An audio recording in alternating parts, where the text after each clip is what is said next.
दूसरे ममालिक के लीडरान खामोश हो, लेकिन आवाम जो है, आवाम रास्ते में उतर के एक ही स्लोगन लगा रही है, by the million by the billion we are all Palestinian. तो पूरे दुनिया के जो लोग हैं, अमन पसंद लोग हैं, जमहूरी पसंद लोग हैं, इनकलाब जिंदाबाद का नारा लगाने वाले लोग हैं, वो रास्ते में उतरकर, सड़क पे उतरकर इसकी मजम्मत कर रहे हैं, तहरीक कर रहे हैं और इजराइल को पीछे हटने पे मजबूर कर रहे हैं। देखिए, एनआरसी सीए के आंदोलन में हम लोगों ने उस तहरीक को एक ऑर्गेनाइज में पे कर पाए थे। एनआरसी के मूवमेंट के टाइम पे जो भाई तृणमूल करते हैं, तृणमूल कांग्रेस करते हैं, लेकिन जमहूरियत पे विश्वास करते हैं, संविधान पे विश्वास करते हैं, जो ममता बनर्जी के आरएसएस के एजेंडा पे विश्वास नहीं करते, वो लोग भी रास्ते में उतरकर तहरीक कर रहे थे। लेकिन पैलेस्टाइन का मामला आता है तो वैसे तो ये भाई जो है, एक ब्लड डोनेशन कैंप होता है आपके मोहल्ले में, कोई काउंसलर, कोई एमएलए, कोई नेताजी, बड़ा होर्डिंग प्लकार्ड लगता है ममता बनर्जी का फोटो डालकर, लगता है ना भाई, क्या हमारा ब्लड डोनेशन कैंप होने वाला है, दुर्गा पूजा का पंडाल लगने वाला है, अफ्तार पार्टी होने वाली है।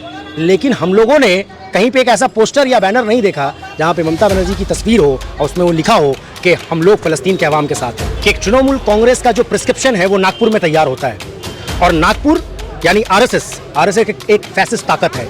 और इजराइल में जो भी हुकूमत है, ज़ियोनिस्ट की जो हुकूमत है, ज़ैनवादियों की जो हुकूमत है, ये चोर मौशेरे भाई हैं। अरे भैया, सीए का सबसे पहला प्रस्तावक कौन था? सीए का सबसे पहला प्रस्तावक का नाम था ममता बनर्जी। जब वो पार्लियामेंट में बीजेपी के साथ थी ना, तो सीए का प्रस्तावक सबसे पहले वही की थी। हम कहना चाहते हैं, अमित शाह को चैलेंज करना चाहते हैं कि अगर तुम में ताकत है तो तुम सीए और एनआरसी लागू करके दिखाओ। तृणमूल कांग्रेस के साथ बंगाल में कोई नहीं है, वामपंथियों के साथ कांग्रेस है, आईएसएफ है, और भी तमाम दल है। लेकिन हम पूछना चाहते हैं, एक दल का नाम बताइए जो तृणमूल कांग्रेस के साथ खड़ा है बंगाल में, और बंगाल के बाहर तृणमूल कांग्रेस का वजूद क्या है? देखिए, सबसे पहली बात तो फ़लस्तीन पे ये बर्बरियत आज से नहीं हो रहा है, सदियों से होता आ रहा है। और ये बर्बरियत के ख़िलाफ़ जो जमहूरी पसंद लोग हैं पूरे दुनिया के, हाँ, हो सकता है लीडरान खामोश हों, दूसरे ममालिक के लीडरान खामोश हो, लेकिन आवाम जो है, आवाम रास्ते में उतर के एक ही स्लोगन लगा रही है, by the million by the billion we are all Palestinian. तो कलकत्ता शहर के लोग, जो जमहूरी पसंद लोग हैं, जो अमन और शांति चाहते हैं, जो जंग के ख़िलाफ़ हैं, जो इंसानियत में विश्वास करते हैं, जो धर्म की निगाह से लोगों को नहीं देखते, वैसे लोग भी मुनज़्ज़म होकर, इकट्ठा होकर जो है ये तहरीक में शामिल हुए हैं। और कहीं ना कहीं तो इजराइल पे एक प्रेशर बना है, लेकिन इस प्रेशर को हम लोगों को और भी बनाना है, ताकि जो इंटरनेशनल पॉलिटिक्स है, उस इंटरनेशनल पॉलिटिक्स में जो फ़लस्तीन का जो अधिकार है उसको हम लोग इस्टेब्लिश कर पाएँ। ज़मीनी स्तर पर कोई काम नहीं दिख रहा, बस ट्विटर पे हैशटैग चलाया जा रहा है कि आई सपोर्ट फ़लस्तीन। हाँ, देखिए, दिक्कत क्या है कि ज़मीनी स्तर पे ये जो लोग होते हैं, जो संगमरमर के घर पे रहते हैं और मलमल के गद्दी पे बैठते हैं, इन लोगों को ज़मीनी स्तर से जब उनकी रोटी रोज़ी की भी बात होती है तो भी वही ट्वीट ही करते हैं। वो जब किसानों की बात होती है तो भी वो ट्वीट करते हैं, जब छात्राओं तालिब इल्म की बात होती है तभी वो ट्वीट ही करते हैं, जब औरतों पे जब जुल्म होता है तभी वो ट्वीट करते हैं। एकमात्र जो है, मेरे ख्याल से पूरे दुनिया में जो वामपंथी ताकत है, जो इनकलाब जिंदाबाद के लोग नारे लगाने वाले लोग हैं, वो रास्ते में उतरकर इसकी मुखालफत करते हैं। चाहे हमने देखा किसान आंदोलन, हमने देखा एनआरसी सीए का आंदोलन, किस तरह से पूरे हिंदुस्तान में गूंज रहा था इनकलाब जिंदाबाद का नारा। जिस तरीके से आज जब फ़लस्तीन पे हमला हो रहा है, जब फ़लस्तीन पे जुल्म हो रहा है, तो पूरे दुनिया के जो लोग हैं, अमन पसंद लोग हैं, जमहूरी पसंद लोग हैं, इनकलाब जिंदाबाद का नारा लगाने वाले लोग हैं, वो रास्ते में उतरकर, सड़क पे उतरकर इसकी मजम्मत कर रहे हैं, तहरीक कर रहे हैं और इजराइल को पीछे हटने पे मजबूर कर रहे हैं। क्या आपको लगता है इससे बड़े पैमाने पे प्रोटेस्ट होना चाहिए था? जिस तरह से हमने एनआरसी सीए आंदोलन में देखा, वो तस्वीर अभी नज़र नहीं आ रही है। देखिए, एनआरसी सीए के आंदोलन में हम लोगों ने उस तहरीक को एक ऑर्गेनाइज में पे कर पाए थे।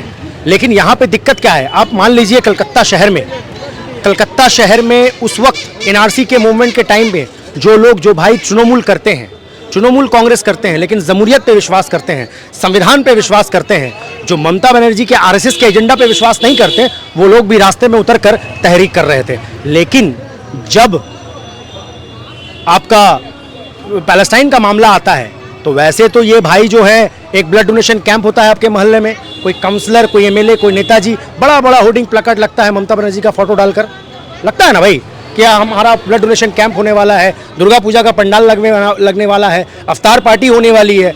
लेकिन हम लोगों ने कहीं पे एक ऐसा पोस्टर या बैनर नहीं देखा जहाँ पे ममता बनर्जी की तस्वीर हो और उसमें वो लिखा हो कि हम लोग फ़लस्तीन के अवाम के साथ हैं। एक भी हम लोग पोस्टर होर्डिंग हमने नहीं देखा। इसका वजह क्या है? इसका वजह यह है कि तृणमूल कांग्रेस का जो प्रिस्क्रिप्शन है वो नागपुर में तैयार होता है, और नागपुर यानी आरएसएस एक फैसिस्ट ताकत है। और इजराइल में जो भी हुकूमत है, ज़ियोनिस्ट की जो हुकूमत है, ज़ैनवादियों की जो हुकूमत है, ये चोर मौशेरे भाई हैं। लोग इसको यहूदी और मुसलमान का झगड़ा समझ रहे हैं। ये यहूदी और मुसलमान का झगड़ा ही नहीं है, ये झगड़ा है कमज़ोर और ताकतवर के बीच। ये झगड़ा है एक ताकतवर तबका कमज़ोर पे जुल्म कर रहा है, और पूरे दुनिया के जमहूरी पसंद लोग, इनकलाब जिंदाबाद का नारा लगाने वाले लोग उसके खिलाफ तहरीक कर रहे हैं। इसके बारे में क्या कहें? तो ये सवाल तो जो तख्त नशी हैं बंगाल के सत्ता पे उनसे पूछनी चाहिए थी आपको, लेकिन हम लोगों को पता है कि ये लोग आरएसएस के प्रिस्क्रिप्शन के द्वारा अपनी राजनीति करते हैं। आरएसएस का जैसा इंस्ट्रक्शन होता है, आरएसएस ने बताया कि हम लोग इजराइल के साथ हैं, तो तृणमूल का भी स्टैंड, अगर वो चुप है तो इसका मतलब इजराइल के साथ है। अच्छा, ये सवाल और आ रहा है कि कल अमित शाह पश्चिम बंगाल का दौरा उन्होंने किया 2024 चुनाव से पहले, सीएए की बात की कि सीएए लागू हो। अरे भैया, सीएए का सबसे पहला प्रस्तावक कौन था? सीएए का सबसे पहला प्रस्तावक का नाम था ममता बनर्जी। जब वो पार्लियामेंट में बीजेपी के साथ थी ना, तो सीएए का प्रस्तावक सबसे पहले वही की थी। तो आज लोकसभा इलेक्शन है, तो जो मुद्दा है हमारा, बेरोजगारी, महंगाई, किसान का फसल का दाम, मजदूरों का मिनिमम वेज, इन तमाम चीज़ों से भटकाने के लिए बीजेपी और टीएमसी का बाइनरी क्रिएट करना है, ताकि जो अक़लियत के लोग हैं वो बीजेपी के डर से, सीए और एनआरसी के डर से तृणमूल को वोट दें। यही चाहती है आरएसएस, और जो लोग इनके खिलाफ है वो बीजेपी में चले जाए। जमहूरी पसंद ताकत, सेकुलर फोर्स को और कमज़ोर करने की ये साजिश है। हम कहना चाहते हैं, अमित शाह को चैलेंज करना चाहते हैं कि अगर तुम में ताकत है तो तुम सीए और एनआरसी लागू करके दिखाओ। तुम में ताकत नहीं है, तुम बस इसको एक टूल की तरह इस्तेमाल कर रहे हो ताकि अक़लियतों को डराना पड़े। अक़लियतों को डराएं, और यहाँ पे हमारी जो मोहतरमा है वो कहेंगी कि देखो वो आपको डरा रहा है, वो आपको मारेगा, हम आपको बचाएंगे। हम मुसलमान को डराया जा रहा है। सिंपल सा बात है, डरा कर वोट लिया जा रहा है भाई। लेकिन कल तो अक़लियत की बात की गई कि हम लोग सबका विकास चाहते हैं, मुसलमानों को भी देखा गया। हमेशा से आरएसएस का दोहरा चेहरा रहा है। आरएसएस जो बोलता है और जो करता है, करनी और कथनी में हमेशा फ़र्क रहा है उनका। उन लोग अपना जो राजनीतिक उद्देश्य है, राजनीतिक एजेंडा है, वो खुलकर सामने नहीं बोलते। अरे वो लोग संविधान को नहीं मानते, वो लोग गांधी के हत्यारे को मानते हैं, लेकिन बोलते नहीं हैं। गांधी के तस्वीर पे फूल भी चढ़ाते हैं और गांधी को गाली भी देते हैं। ये उनका दोहरा चरित्र आज से नहीं है। जब ये देश आज़ादी के आंदोलन में जूझ रहा था, लड़ रहा था, उस वक्त से आरएसएस दोहरा चरित्र अपनाया हुआ है। इंडिया और एनडीए पर भी कल बहुत सारी बातें हुई हैं। हाँ। कि आई डॉट एन डॉट इस तरह से बहुत हमारा सीधा सा मुतालबा है कि जुड़ेगा भारत और जीतेगा इंडिया। इंडिया जीतेगा और फिरका परस्त ताकत एनडीए, भाजपा, आरएसएस हारेगी। ये हमारा साफ मुतालबा है। एक आखिरी सवाल है, बीजेपी की तरफ से बार बार कहा जाता है आप लोग बिखरे हुए हैं। कौन बिखरा हुआ है? तृणमूल कांग्रेस की बुराई करते नजर आती है, हाँ। समाजवादी पार्टी कांग्रेस की बुराई करते नजर आती है, कभी देखा जाता है नीतीश कुमार भी। अच्छा, अब एक बात बताइए, अभी जो विधानसभा इलेक्शन हुआ है, विधानसभा इलेक्शन क्या इंडिया के नाम पे हुआ है? अरे हर राज्य का अलग अलग राजनीतिक हालात है। इंडिया एक प्लेटफॉर्म है फिरका परस्त ताकत के लड़ने के खिलाफ। इंडिया एक प्लेटफॉर्म है फैसिस्टों के खिलाफ लड़ने के खिलाफ। इंडिया एक प्लेटफॉर्म है किसानों के अधिकार के लड़ने के लिए। इंडिया एक प्लेटफॉर्म है कि इस देश का हर गरीब से गरीब बच्चा को शिक्षा हासिल हो, उसका इंतज़ाम करवाने के लिए इंडिया एक प्लेटफॉर्म है।